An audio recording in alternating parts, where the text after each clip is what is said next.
どうも小屋です。僕は今広島宮島に来ています。今日はここ宮島のとっても有名な老舗旅館に宿泊します。金水館というお宿ですね。以前広島ここ宮島を旅した時に見つけたお宿で、いつか泊まりたいなと思っていて、結構最近広島に行ったばっかりなんですけどね、今回来る機会が来てやってきました。日本の中でもトップクラスの人気観光地であるここ宮島の有名な高級旅館、どんな感じか楽しみです。では行ってみましょう。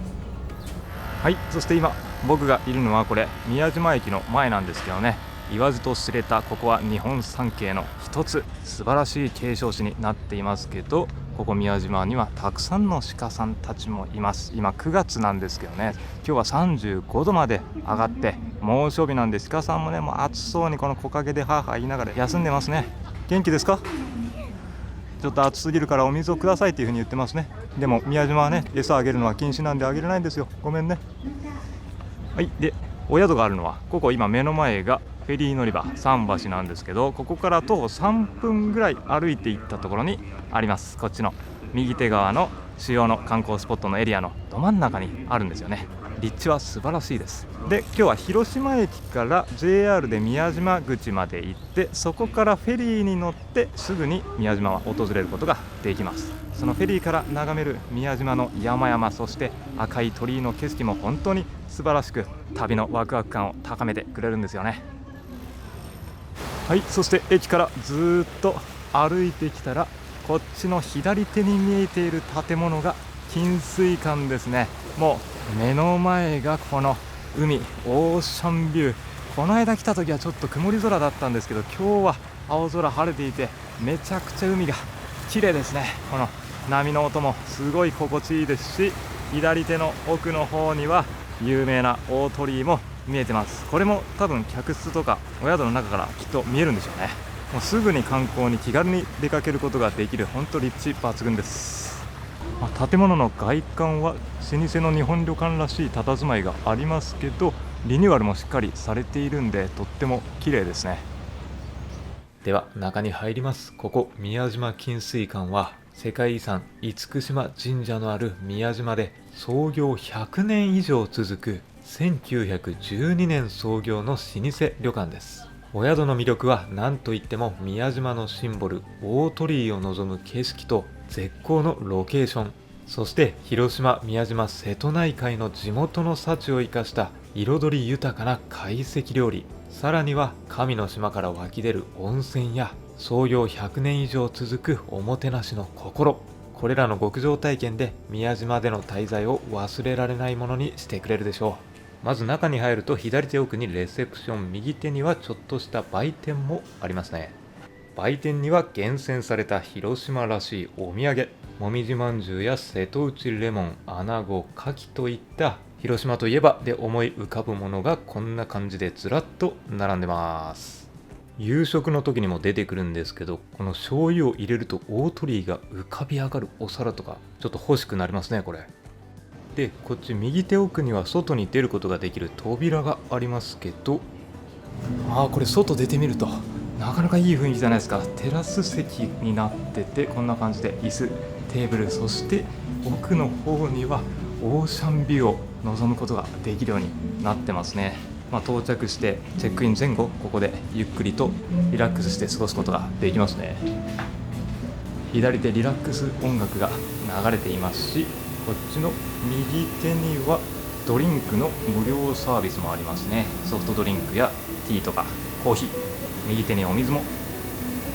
ちなみに観光地は歩いてすぐのところにいっぱいあるんですけど、この以前広島の動画で紹介した味仙もロープウェイバス乗り場まで送迎してくれるみたいですね、無料で。徒歩だとちょっと時間かかるんでね、これは便利です。で今目の前お食事処、レストランもあるんですけど、その前にこっちブックカフェというエリアがあって、ここでは宿主が集めた宮島に関する書籍から最近話題の本まで自由に読むことができるようになってるんですよね。もちろん Wi-Fi も飛んでて、ここでお仕事をするのもいいですし、フリードリンクも用意されています。でロビーエリアにはこんなカラフルでたくさんの浴衣があって、この中から好きなものを選ぶことができるようになってます。ちなみに今回はお部屋食ができるタイプの客室なので使いませんが、お食事処はこんな感じで広々とした空間、もみじの形をした照明も素敵ですし、こっち右手には綺麗な中庭も見えてます。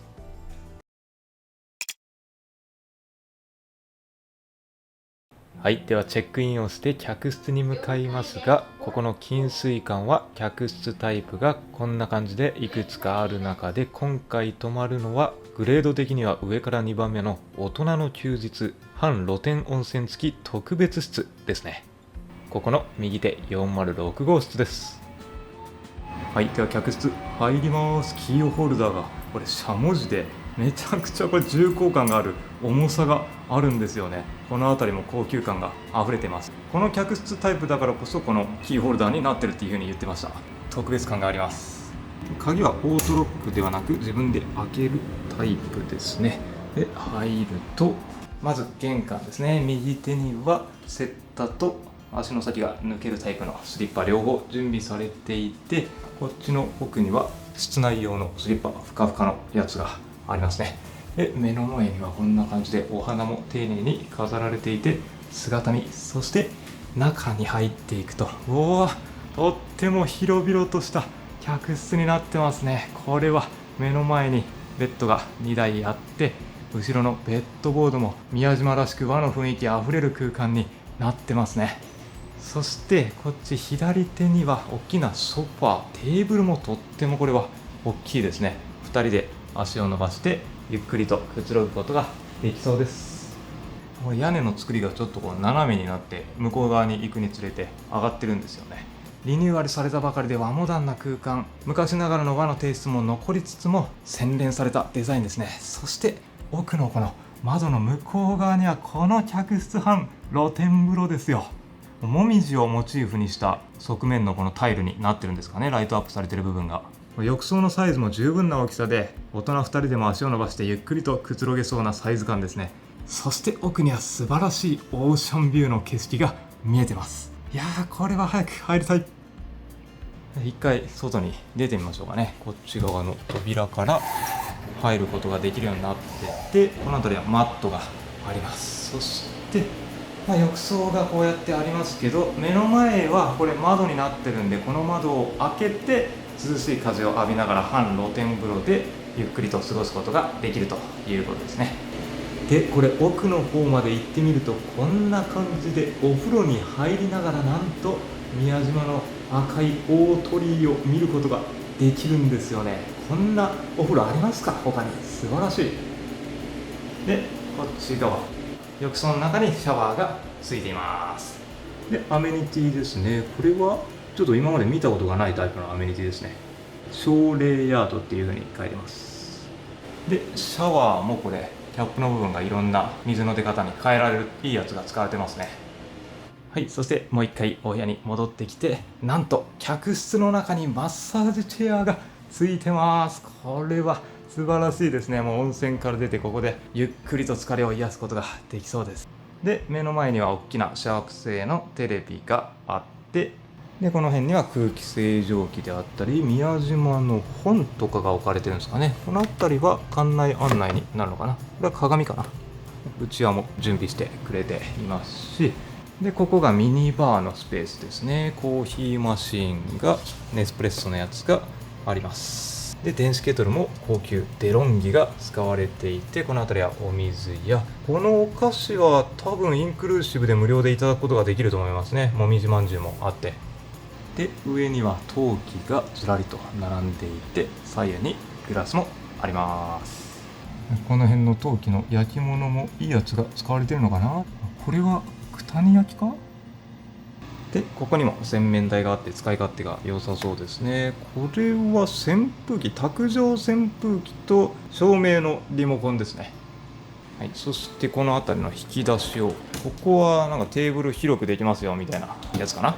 でその下には宮島レモンティー、梅昆布茶、広島日本茶で香りほうじ茶、この辺り全部地元のものが置かれてるっていうのはいいですね。でこれも陶器がすごいなんか高級感のある作りですね。でこれも九谷美山って書いてますね。九谷焼かな。この下は冷蔵庫があります。開けると宮島サイダー、宮島ビール、これはシャンパンなのかな。この辺もなんとオールインクルーシブでいただくことができます。で左手にはグラスやお皿などが入っていますね。そして右手にセキュリティボックスがあって、ここの扉の中がクローゼットですね。浴衣の羽織物にリセッシュとかブラシ、そして下にはこれがバスローブになるのかな、左手にあるやつが。で右手にあるやつ、これがナイトウェアですかね、多分。あとは下には大浴場とかに持っていく用のカゴがあります。でベッドサイドにはサイドテーブルがあって、この辺り USB コンセントもちゃんと過不足なくありますね。そして一回こっち側に戻ってきて、こっちの右手の扉、この先にこんな感じでトイレがあって、でこっち側の扉の先には、お風呂は向こう側にあるんで、ここは洗面台のスペースになってますね。一つ洗面台があって、下には各種タオル、そして椅子もそこ奥にありますし、タオル掛け、各種アメニティ、お、すごい、こんな感じでオムニセンスのミニボトルタイプで用意してくれてますね。これは充実したアメニティになってます。でこっちには化粧水、乳液などが入ったボトルですかね。男用のセービングクリームや、これはレディースセットのフェイスマスクもあります。で上にも各種アメニティに、これは何ですか、ナノケアのなんかお顔にミストかけるやつか。で左手リファのドライヤーが置かれてます。ドライヤーも高級なやつですね。はい、こんな感じで洗面台も使い勝手がかなり良さそうです。はい、では今日はこの客室で一泊します。いやー素晴らしいですね。半露天風呂から世界遺産の厳島神社の大鳥居、そして海を望むことができるっていうね、唯一無二の客室露天風呂じゃないですかね、これは。でこの客室の料金は2名1室2食付きであれば10万円弱、1人当たり5万円台から宿泊することができます。もちろん時期によってね、紅葉の時期とかはちょっと高くなるかもしれませんが、お宿の中でもこの客室は上級グレードの客室なんで、それなりの値段はしますけど、最もリーズナブルな客室であれば2名室2食付きでギリギリ2万円台から宿泊することができます。この後お宿の方にご協力いただいて、その他の客室も見せていただけるのでお見せしますね。はい、他の客室を見せてもらいます。まずはここが水織という客室タイプで、2024年に改修されたばかりの新しいお部屋ですね。でこっち中入っていくと、とってもいい雰囲気ですね。広々10畳の和室スペースになっていて、やっぱり改修されただけあって洗練されたモダンなデザインですね。そこに昔ながらのこの和室、畳のいい香りが漂いますね。でこの奥の方進んでいくと、僕の客室と同じように素敵なオーシャンビューの景色を望むことができるようになってます。いや今の時間帯綺麗ですね。でこの窓際にデイベッドがあるっていうのが素晴らしいですね。これも畳の上でも寝ることができるし、こっちのデイベッドでも寝ることができそうですね。本当もう2人でも横になれるんじゃないかぐらいの大きさがあります。さらにここの客室もマッサージチェアがちゃんとついてます。でもう一回戻ったところ、この辺がミニバーのスペースになっていて、隣にクローゼットがあって、こっちが水回りのスペースですね。はい、洗面台があって、こっち側に各種タオル、扉の先にお手洗い、トイレ、そして反対側、ここがシャワーブースになってますね。木の板が貼られていて、この辺もね、奥のタイルとかが素敵なデザインになってますね。でシャワーもこれ最新式でとっても使い勝手が良さそうです。でこの水織に宿泊のお客さんは後で紹介する貸し切り風呂を利用することができるんですよね。客室内に湯船がないので。でこの丸型の窓の向こう側にこんな感じで海の景色を望むことができるようになってます。でもう一つ、ここがラクザという客室タイプですね。お宿の中では比較的リーズナブルな価格設定になってて、ここもさっきの客室と同じぐらいの広さですね。和室10畳が広がっていて、奥の方に床の間のようなスペースですね。大きなソファーに、ここもマッサージチェアがちゃんと置かれてますね。で面白いのは、ここはこんな感じで商店街の様子を上から眺めることができるようになってるんですよね。目の前はこの間行った美味しい牡蠣が食べられる牡蠣屋がありますね。そして間取りもさっきと同じような感じですね。こっち側に水回りのスペースがあって、お風呂がこの客室はついてます。広々で、左手にシャワーですね。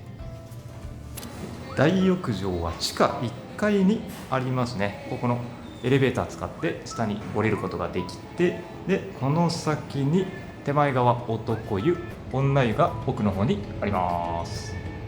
では入っていきます。すごい、左手になんか今の温度をこのしゃもじで表してくれてますね。中に入ると、ここで靴を脱いで、右手に洗面台がありますね。ドライヤーや各種アメニティもこんな感じで取り揃えられていて、女性の方は女性のアメニティがちゃんとあるでしょうね。でここには温泉の成分表、そして反対側には鍵付きのロッカーもついていて、脱衣スペース、タオルもこれハンドタオルもバスタオルも両方あるんでね、お部屋から持ってこなくて OK です。では入ります。浴室。浴室は左手にこんな感じで宇宙が広々とあります。比較的小規模なお宿で客室露天風呂付きのお部屋もあるんで、そんな人でごった返すことはおそらくないとは思いますね。ただ露天がないので、どうしてもオーシャンビューの露天風呂とかを楽しみたい人はやっぱり客室露天風呂付きのお部屋に泊まった方がいいでしょうね。右手に体を洗うスペースがあって、温泉に入る前に塩で体を清めて清め塩っていうのがあるあたりが、やっぱり神が宿る島宮島の旅館っていう感じですよね。ちなみに女湯はこんな感じで体を洗うスペース、そして浴槽、若干女湯の方が広々とした空間になってますね。浴室のヘッドシャワーもこれリファ、いいのが使われてますね。女湯のアメニティはこれドライヤーがリファですね。男性よりもいいものが使われてます。この辺化粧水、乳液、メイク落とし、クレンジング、コットンセット、ヘアブラシ、シャワーキャップももちろんあります。そして貸切湯もあるんですけど、ここは水織という客室に泊まってる人が使うことができるみたいです。その客室はシャワーブースしかないので、こんな感じで貸切湯が準備されてるっていうことですね。123つありますけど、タオルも準備してくれてます。で中に入ると脱衣スペース、広々空間になってて、この辺りにはアメニティ類、ドライヤーなどがありますね。そして浴室がこっち、すごい、めちゃくちゃモダンな作りじゃないですか。これシャワールーム、シャワーブースもシックな色合いですごいかっこいいですね。広々してるし。でこっちに浴槽があります。かなり広々ですね。僕の泊まっている客室露天風呂よりもさらに大きい 1.5 倍から2倍ぐらいのサイズ感があります。家族みんなでゆっくりとくつろげそうですね。オーシャンビューではないんですけど、プライベート感抜群です。そして5階に上がってきたんですけど、こんな場所があるんですよね。宮島テラスルーフトップラウンジ。中に入ると、なんとこのお酒類がフリードリンクで飲み放題になってます。ウイスキーにカクテルに梅酒っていう風に僕に書いてますね。この辺りはお水、コーヒー、ソフトドリンク類がこんな感じで並んでいて、これはミックスナッツか、ちょっとした軽食のサービスまでありますし、さらになんとここにはビールですね。キリン一番搾り、お風呂上がりに一杯これ飲みたいですね。下には広島らしくカープのラムネもありますね。そしてこれだけじゃなく、なんとアイスも食べ放題です。スジャータのバニラとストロベリー、これはインクルーシブサービスなのはいいですね。でこっち側に行くと、なんか個室のリラックススペースがありますね。これヨギボーみたいな人をダメにするソファーと、こっちには椅子、なんかお化粧台みたいな感じですね。ゆっくりくつろげそうで、こっちの一番奥に行ったところにも椅子やテーブルがこんな感じでたくさん並んでます。湯上がりにちょっとここでくつろぎたいですよね。そしてさらにこっちですね、屋上に行くこともできます。で上に上がってきたら、こんな感じで屋上テラスになってるんですよね。奥の方には大きなソファーもありますけど、この振り返った時の景色、いやー素晴らしいですね。こんな感じで素晴らしい大海原を眺めることができますね。これ結構な高さがあります。左手向いたところには、あそこは有名な五重塔と神社があるんですけど、あそこもかなりの高さがあって景色いい感じで望めるんですけど、そこと同じぐらいですね。こんなに眺望がいいとは思ってなかったんで、これびっくりですね。右手奥のフェリー乗り場も見えていますし、ずらーっと奥の方、今日やってきた宮島口のフェリー乗り場、そして左手には綺麗に大鳥居も見えています。で、この辺り宮島を観光した動画は以前広島旅行の動画出してるんで、ぜひそっちを見てみてください。あとは実はここの金水館は YouTube チャンネルもやっていて、で旅行の情報の発信もされてるんですよね。そうなんです。ご紹介ありがとうございます。今金水館しか知らない宮島の世界って YouTube チャンネルを通して宮島のことだったり広島の魅力を発信しているので、ぜひYouTube のこちらの方を見ていただけると嬉しいです。私はミナゴンというちょっとサブ MC で入ってるんですけど、普段は上皇という金水館のスタッフがと一緒に発信しているので、ぜひ見ていただけると嬉しいです。よろしくお願いします。ぜひ見てみてください。はい、老舗の旅館さんですけどね、こういう SNS の発信もすごい積極的にされてるんで、そのあたりもね、やっぱ好感が持てるというかはい、ちょっと面白おかしくやってます。はい、いいですね。ありがとうございます。ぜひ見てみてください。ぜひ見てみてください。ありがとうございます。ありがとうございます。さあ、じゃあ一回外に出て、さっき揚げもみじを無料券もらったんで買いに行こうかな。せっかくだからこっちの大鳥居も見に行こう。はい、やってきました。鹿ちゃんも夕暮れ時になってね、ちょっと木陰で休んでたのにこっちに出てきましたね。そして目の前にあるのが赤い大鳥居ですね。前回結構直近に来たんですけど、また2回目これ見てもやっぱり迫力がすごいですね。この赤い鳥居は本当に大きい。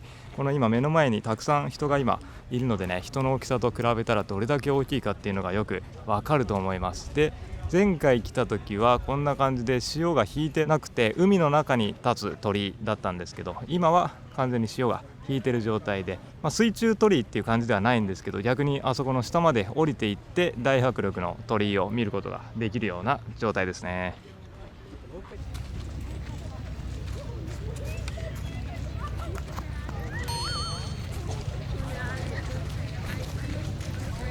はい、そして表参道商店街にやってきて、前回広島の動画でここのもみじ堂のもみじまんじゅう食べましたね。揚げもみじ。今日はお宿で無料券もらったんで、この逆側ここの博多屋の揚げたてもみじまんじゅういただきます。博多、宮島なのに博多屋なんですね。僕は今ちょうど福岡博多あたりに住んでるんですけどね。なんで博多って言うんだろう。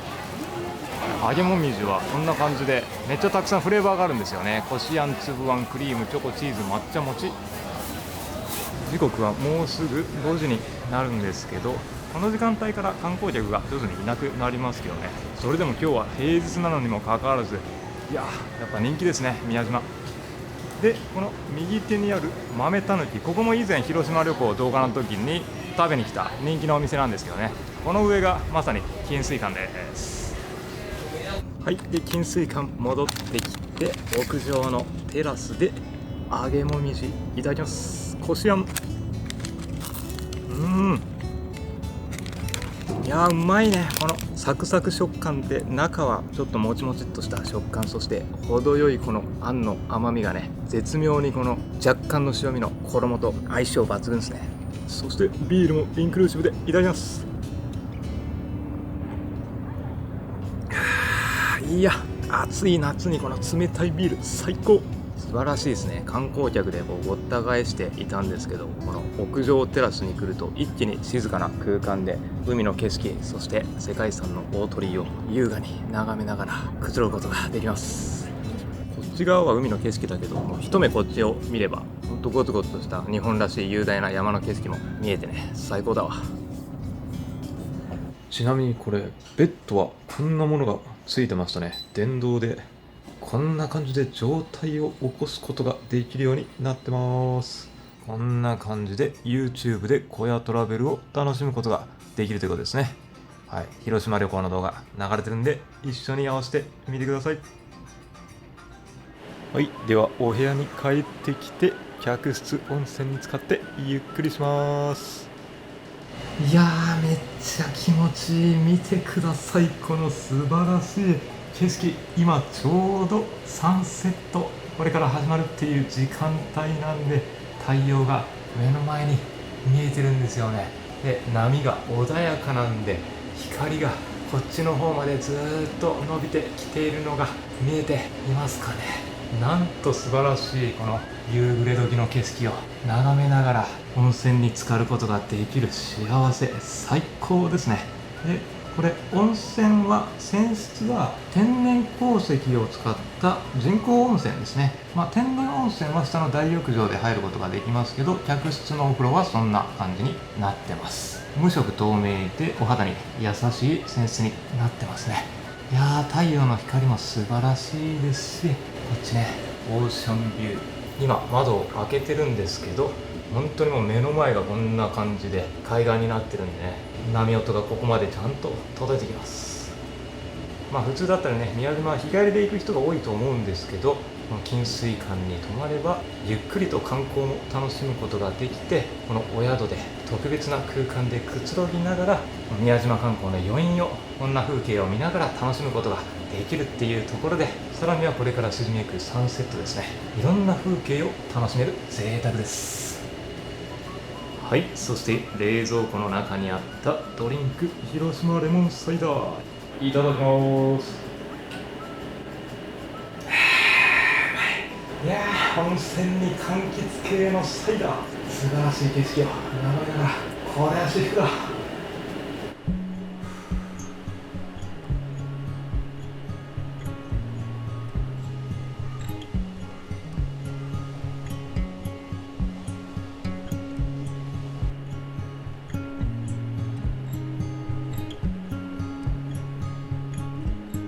はい、そして風呂上がりはもう一回テラスにやってきてアイスクリームをいただきます。さっきの日中とまた違う景色がね、このトワイライトのマジックアワーもめっちゃ綺麗ですね。後ろに鳥居と綺麗な明かりが見えてます。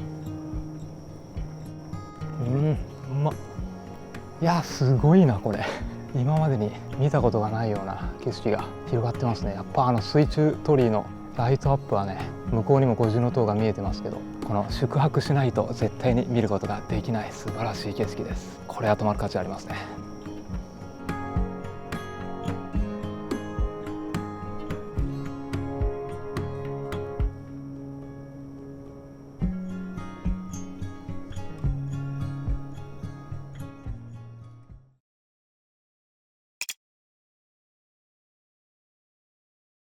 はい、そしてお楽しみの夕食の時間ですが、お部屋食でいただくことができます。で、これがお品書きですね。右から左まで並んでいて、コースは2種類あって、お肉ベースのやつと海鮮ベースのやつがあって、今回僕はお肉ベース選びました。で、これがドリンクのメニュー表ですね。ビールは冷蔵庫の中にもあった宮島ビールがあって、下にハイボール、ウイスキー、ソフトドリンクもありますね。で、次のページ、広島の地酒、今回日本料理なんでこの辺りからいただきましょうかね。この日本酒の飲み比べセット注文しました。梅酒も広島は結構いろんな種類があるんですね。で、次のページには広島の果実酒、柑橘類とかフルーツもたくさん取れるということでね、焼酎、ワインも右手にあります。で、手前がこちらの日本酒ですね。左手より龍星、そして副長の発炭草、一番右は魚の月でございます。すべて広島の酒造で作られたお酒ですね。広島の竹原市、ウイスキーで少し有名なマッサンなどで有名になった竹原市で作られておりまして、中央の秋津は東広島ですね。酒どころでございます。西条の近くにございます。一番右手の魚の月は新潟といいまして、広島の呉ですね。大和ミュージアムなどで有名な呉市で作られておりますので、それぞれぜひ飲み比べてご賞味ください。はい、ありがとうございます。一番初め右手前のガラスの器に食前酒といたしまして乾杯用にレモンのお酒をご用意させていただいております。また中央にございますカゴの中に前菜ですね、季節の趣向の盛り合わせをご用意いたしました。中央にございます緑とピンク色の船の上にですね、左手よりハモの子のチーズ卵、小肌の菊花寿司、そしていった銀杏と穴子の燻製をご用意しております。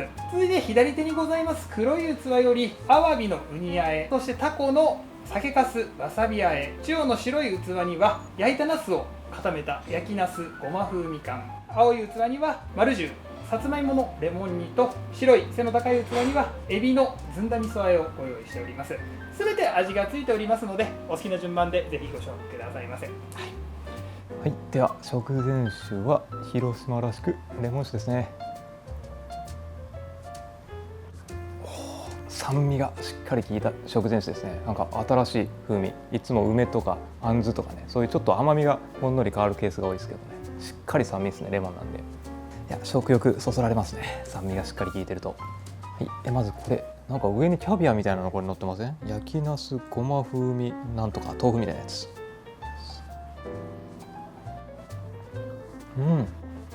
すごい柔らかい食感にごま豆腐のようなほんのり甘みが漂ってきて、で下にね出汁があるんで後味すっきりですね。うまい、これうまい。そして前菜から贅沢にアワビです。ほんのり味噌のような甘みプラス辛みがあって、これはお酒が進みますね。まず飲み比べ一品目の流星。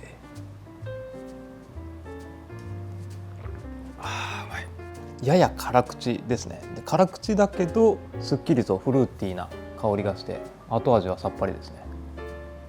これ好きかも。めっちゃうまい。穴子の燻製かな。うまいですね。すっきりと淡白な味わいだけどジューシーさもあるっていうね。穴子燻製の香りがすごいいいアクセントになってますね。でこれはお寿司。うまいですね。なんかこういう8寸前菜とかについてくるさっきみたいなお寿司ってあんま美味しくないことも多いんですけど、さすが広島は海産物もうまい。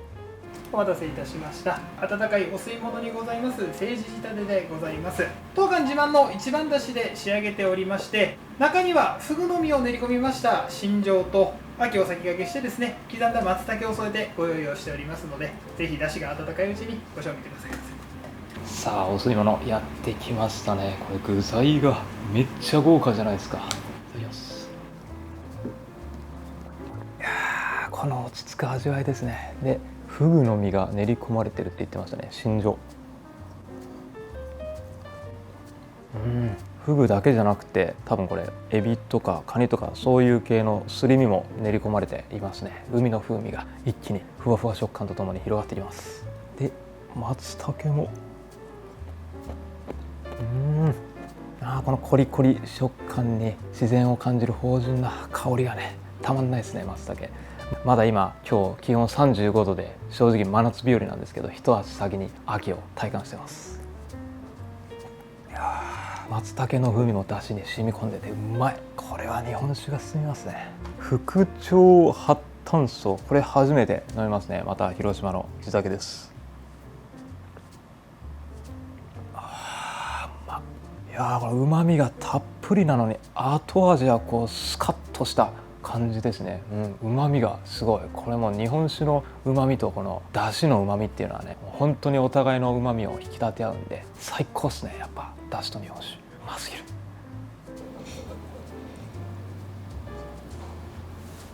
本日姿作りですね、大きなお魚はおこぜをご用意しております。そしてですね、その手前にはアワビですね、そして車エビの菜巻きエビ、レモンの下には島味、赤い粒の乗ったお魚は梅肉を添えております穴子のお刺身をご用意しております。右手前にですね、2種類お作り用のお醤油をご用意しております。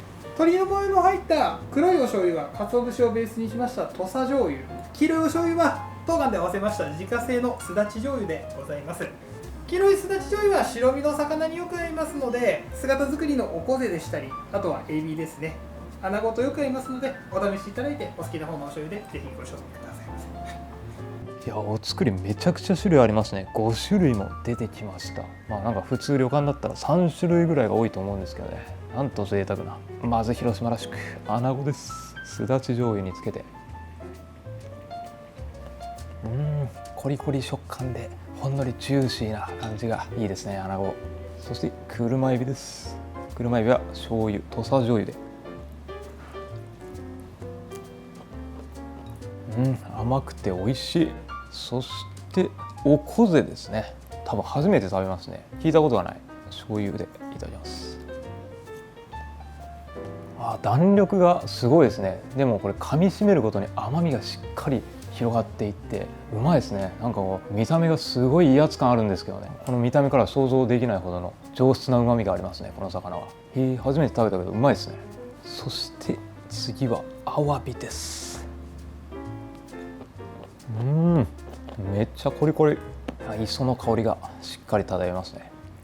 で、高級魚の島味を最後にいただきます。いやー、やっぱ島味うまいですね。この淡白でありながらも脂がしっかり乗っていてジューシーなんですよね。なんかのどぐろみたいにがっつり脂身があるっていうよりは程よい脂のうまみが広がる感じがね、やっぱ島味はうまいですね。いやー、これはお作りお酒が進みます。ウゴの月。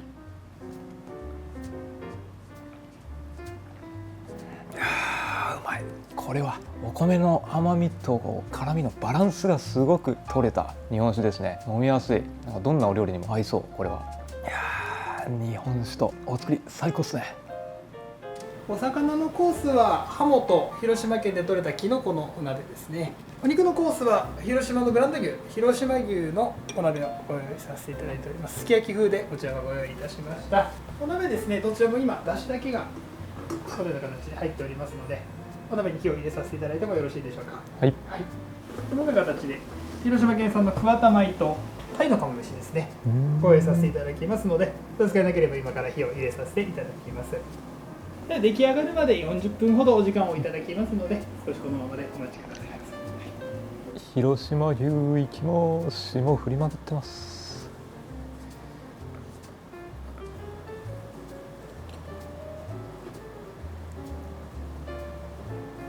広島牛出来たていただきます。温泉卵につけて、い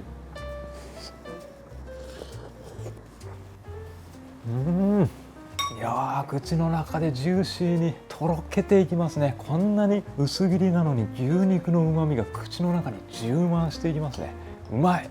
広島牛って僕正直あんま聞いたことなかったんですけどね、結構高品質なものが使われていて本当に品質高いですね。もう霜降りまくってますから。いやー、これ4切れじゃ全然足りないですね。この美味しさだったら10切れぐらい欲しい。あといや、お野菜もそろそろいいかな。シャキシャキお野菜とかのコリコリのきのこ類もうまいですね。広島は山あり海ありで、山の幸も海の幸も品質が高いんですね。この牛肉のうまみがこのだし汁に染み込んでて、それが野菜にも浸透しててめっちゃうまいですね。いやー、これも日本酒と合いますね。気に入った龍星をいただきます。いやー、最後うますぎる。広島のブランド柿にございます柿小町という品種の浜焼きをご用意しております。味をつけておりますのでレモンを絞ってご賞味ください。お肉のコースはですね、当館一番人気のメニューでございます宮島牡蠣の西京味噌のグラタンをご用意いたしました。郷土の白味噌の西京味噌をベースにですね、グラタン仕立てに仕上げております。ソースが非常に濃いので、添えておりますバケットにぜひソースをのせながらご一緒にご賞味ください。いや、すごいですね。今の牛すきがメインかと思いきやまだ全然メニューあってびっくりです。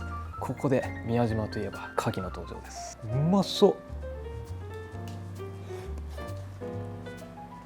うまいっすね。こういうねグラタンというか牡蠣の上に乗せたやつって、この上の素材がちょっと味が濃すぎてなんかちょっと物足りないことがあるんですよね。もうちょっと牡蠣の旨味をちょっと引き出してほしいみたいな。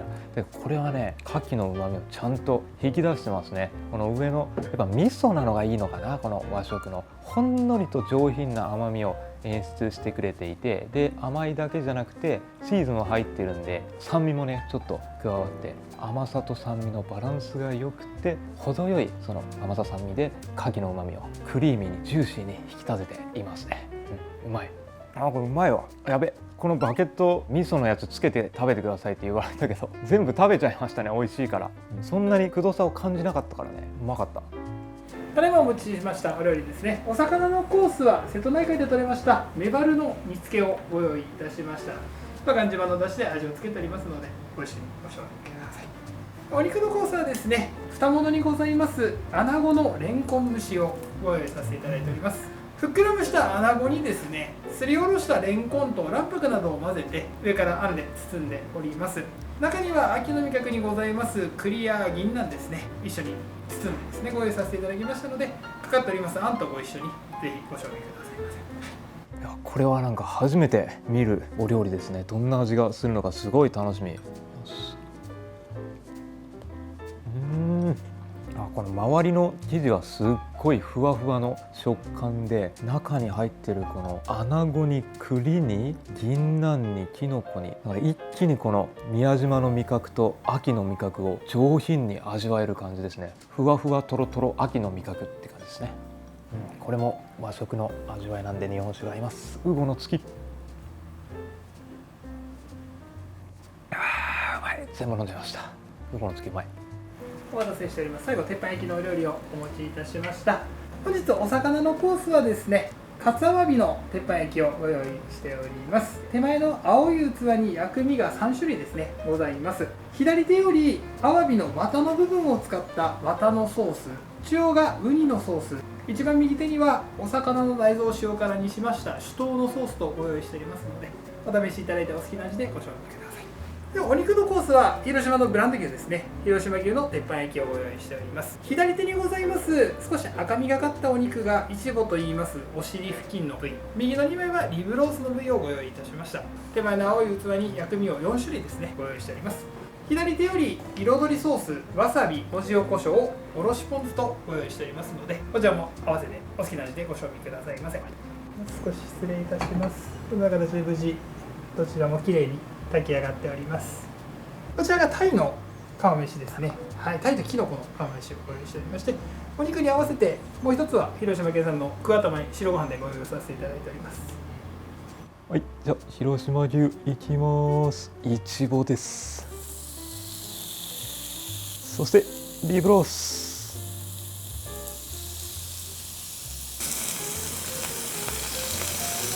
めっちゃ綺麗な網目ができてます。うまそう。さあいただきます。いちご希少部位ですからね、わさびと塩でいっちゃいます。いや、やっぱりいちごうまいですね。この赤身肉なのにしっかりジューシーで脂身が感じられるっていうのがね、カルビとかだとねちょっと脂っこすぎるで、普通の赤身肉だったらもう一息ジューシーさ欲しいなって思うところがあると思うんですけどね、もうそれを希少部位のイチボはね両方いいとこ取りしたお肉で、さすがですね。やっぱうまい。めっちゃ柔らかいですね。これはうまいわ。これがリブロースですね。ちょっとリブロースは脂が多いからこっちのさっぱりめのタレにつけようか。リブロースはやっぱ霜がしっかり振ってて、このイチボよりもよりジューシーさが増してコクがありますね。皆さんどっちが好きですか？よりジューシーなのと、赤身の風味強めのちょっとさっぱりした感じ。僕はもう年齢重ねるにつれて完全にイチボ派ですね。そしてご飯もめっちゃツヤがあってうまそう。うまっ。ちょっと固めで、釜炊きのご飯はやっぱ違いますね。いつもお家で炊飯器で炊くご飯と全然。で味噌汁、味噌汁うまっ。合わせだしかな。ちょっと山椒の風味がいいアクセントですね。いやー、これはまたお肉にもお酒が進みますね。副長発炭素。うまい。いやー、美味しいお肉に日本酒、素晴らしい宮島の景色と海の景色を、そして夕暮れ時、今日はね運よく天気良かったんでサンセットも見れて、これは幸せですよ。失礼いたします。お待たせしております。左手の背の高いガラスの器には秋らしくですね、ぶどうを添えた果物の柿のゼリーをご用意しております。右手の背の低い器には栗プリンをご用意いたしましたので、ぜひ最後のお口直しにお楽しみくださいませ。すごいですね。デザート2種類も出てきました。まずはこっちのゼリー。ゼリーすっきりとしていながらも柿の風味がちゃんと出てますね。でこっちは栗のプリン。すごいプリンは滑らかな風味でめっちゃ濃厚に溶け込んでますね、このプリンの中に。さっきのお料理の中でもありましたけど、一足早くこの秋の味覚を堪能できてますね。いやでも宮島の秋も来てみたいですね。本当に紅葉で真っ赤に染め上がった。まだ一回も見たことないんでね。いやご飯美味しかったですね。今回はなんかメインディッシュが本当にたくさん出てきたっていう印象ですね。なんで本当この辺り広島の素材を贅沢にこのコース料理、懐石料理の中で堪能できるっていう感じですね。ここでしか味わえない宮島らしさが味わえて、満足ですね。うまかった。そして残ったご飯はお夜食用にこんな感じでおにぎりにしてくれました。で今日お料理を提供してくれたスタッフさんの似顔絵付きの名刺といいますかね、遊び心がやっぱありますね、金水館で。裏面を見るとこんな感じで手書きで丁寧にメッセージ書いてくれてるんですよね。こういうのは本当に嬉しいですよね。あるようでなかなかないですよね。実際のこのお料理提供してくれる人が手書きのメッセージ書いてくれるって、いや心温まる。これぞまさにおもてなしですね。素晴らしい。はい、ご飯を食べてまた温泉にゆっくりと浸かっています。夜の温泉がやっぱり気持ちがいいですね。そしてこっち窓を開けてみるとこんな感じで、宿泊しないと絶対に見られないこの宮島の目の前の海の景色を望むことができてます。以前広島に来た時は夜の大鳥居の遊覧船とかもあるんで、そういった夜の宮島を楽しむツアーに参加するのも一つの楽しみ方だと思いますね。またさすがに今の時間帯だと大鳥居もライトアップはされておらず、静かな空気感に包まれている宮島です。そして風呂上がりは冷蔵庫の中に気になる宮島ビールあったんでいただきます。よし。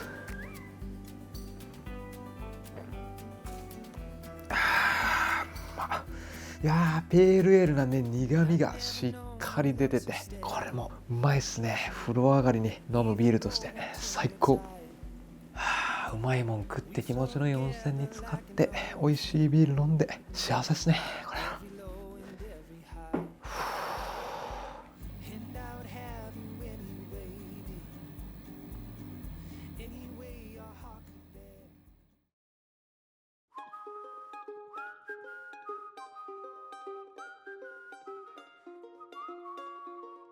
はい、おはようございます。翌朝になって朝はこんな感じで太陽の日差しが後ろから降り注いでいて、綺麗な景色がまた見えていますね。この時間帯は潮が引いていないので、昨日とは違って海中鳥居が目の前に見えてますね。いやーでも朝の時間から意外とまだ今日は平日なんですけど、左手観光客の人たちが結構たくさんいますね。さすが人気観光地の宮島です。それでもなかなか日帰りでこの時間帯に訪れることはないので、やっぱり宿泊しないと見ることができない、日中よりは静かな風景が広がってます。でこっちの右手の方をずっと見ていくと、この時間帯からでも元気にフェリーが動いて今こっち側に向かってますね。いやー太陽の日差しを浴びて今日はすがすがしい目覚めですね。宿の外に出てきましたけど、向こうの大鳥居の方は観光客いっぱいいたように見えたんですけど、やっぱりこれは静かですね。日中にこの辺りの通りがこんな感じで人が全然いない風景なんて撮ることができないんで、やっぱり宿泊したらここの宮島ゆっくりと人混みを下げて観光できますね。これを見る限りだと朝の散歩もすごい気持ちいい。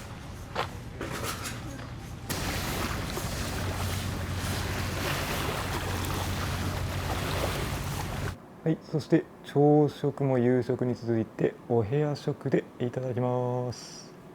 はい、そして朝食はこんな感じでこの木のカゴに入れて持ってきてくれましたね。すごい和の雰囲気たっぷりで宮島らしいですね。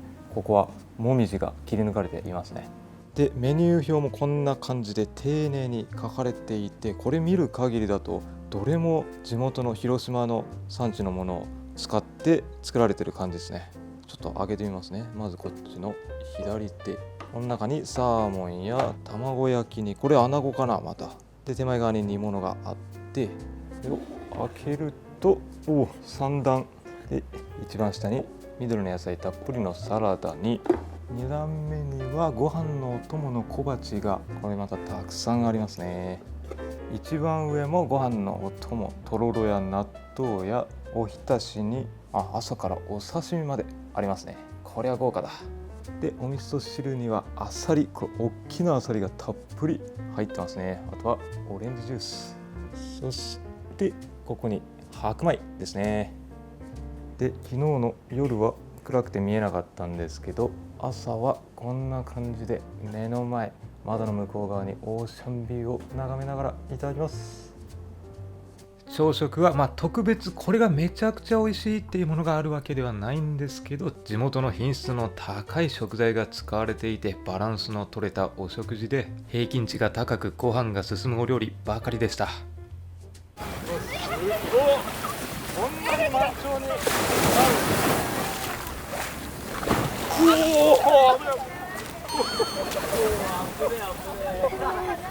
やべえ。